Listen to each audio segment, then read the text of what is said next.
I tried quitting smoking for years and I failed every time. I kept telling myself that I'm trying to quit. I said it to my friends, I said it to my family, I said it to myself every morning. And every single time I lit up again. And one day I switched it from I'm trying to quit to I am no longer a smoker. And that's when the shift started to really happen. And not just in my head, but in my body. And it actually stuck. Now you're probably wondering, what does that have to do with trading? And I'm going to tell you, it has everything to do with trading. Because the same thing that kept me addicted to cigarettes is the same thing that's keeping traders stuck, losing money over and over again, and making the same mistakes. And it has nothing to do with your strategy. Everyone and their uncle wants to talk about their strategy. What indicator to use, if any, what time frame, what setup, how to enter, all that stuff. And listen, that stuff is important. But here's what nobody is talking about. Your nervous system is making decisions before your brain can even catch up. And Joe Dispenza puts it perfectly in Becoming Supernatural. He talks about how your personality creates your personal reality. Your personality is made up of how you think, how you act, and how you feel. Which means if you keep thinking the same thoughts, doing the same actions, and feeling the same way, you will keep creating the same result every single time. Does this sound familiar? You blow an account, you start over. You tell yourself this time it's going to be different. And then 6 months later, you're in the exact same spot as where you started. That is not a strategy problem. That's a nervous system problem. That's your body running on an old program. And this isn't just a theory, there's actual science behind it.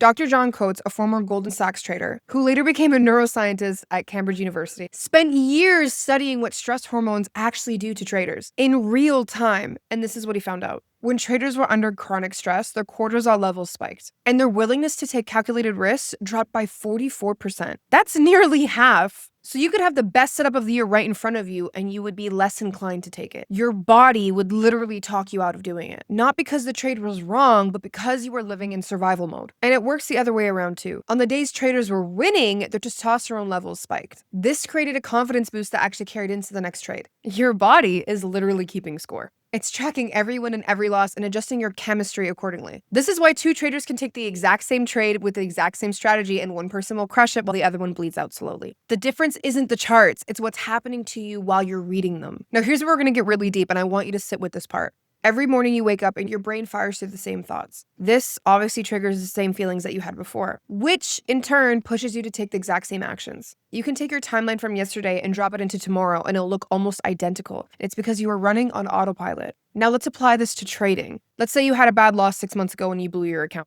Maybe someone that you love told you that you would never make it in trading. Your nervous system filed that away and it filed it as a threat. And now every time you sit down at your desk and you open up the charts, you file through those, even if you don't consciously think about it. Your body is replaying these experiences. It is anticipating pain before it even happens. Dispenza says, if you can't think greater than how you feel, your feelings will run your thinking. And that loop keeps you anchored in your past. This means you're not actually trading today's market. You're trading the ghost of every bad trade you've ever taken. And there's obviously another layer to this, which is your environment. The people around you, the conversations you're having, the content you're consuming before you sit down to trade. Dispenza warns about this directly. He says you're constantly being programmed by your environment. The news you watch spikes your anxiety. Trading group full of people complaining about their losses. The person in your life who constantly and subtly always reminds you that trading is risky and that you might not make it. All of these actions are sending signals to your nervous system. And your nervous system will either go into protection mode or growth mode. They cannot, and I repeat, they cannot do both at the same time. A research study on investment bank traders found a direct link between heart rate variability, which is a measure of your nervous system regulation, and trading performance. The more regulated the trader's nervous system, the better the results. The more volatile their system was, the more erratic their decisions would be. Your setup, your physical state, your mental state,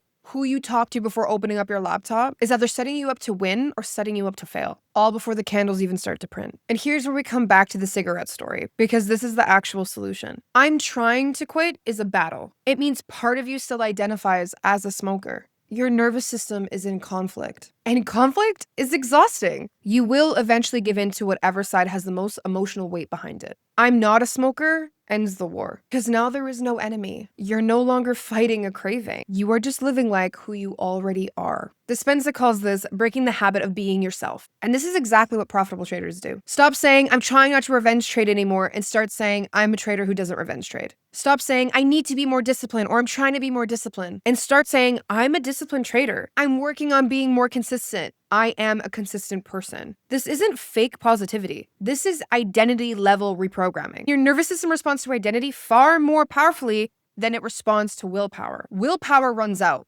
Identity doesn't. A study in 2025 confirms this. It states, a brief mindfulness and mental rehearsal practice before trading not only reduces cortisol, but also shifted testosterone levels in a way that predicted better financial performance. You're literally changing your body's chemistry by changing how you see yourself before you even trade. This is why the most successful traders are not just students of the market, they're students of themselves. Your pre-market routine isn't just about setting up levels on your chart. It is your nervous system recalibration. It's intentionally telling your body we are safe and we are ready. It might look like 10 minutes of stillness before opening up your charts. It might be how you talk to yourself out loud in preparation. It might be removing the people, the content, and the noise that spikes your cortisol when you trade. Dispenza talks about mental rehearsal. It's the practice of closing your eyes and vividly imagining the trader you want to be. It's not just hoping you'll trade well one day, but feeling the feeling of what it feels like to already be that trader. Your brain cannot tell the difference between a vividly imagined experience and a real one. And I'm going to prove it to you. I want you to close your eyes and I want you to imagine exactly what I'm going to say. You're walking into your superstore, and as the doors open, you get that whoosh of fresh air and smell of the produce. It's a little bit cold on your skin. I want you to look over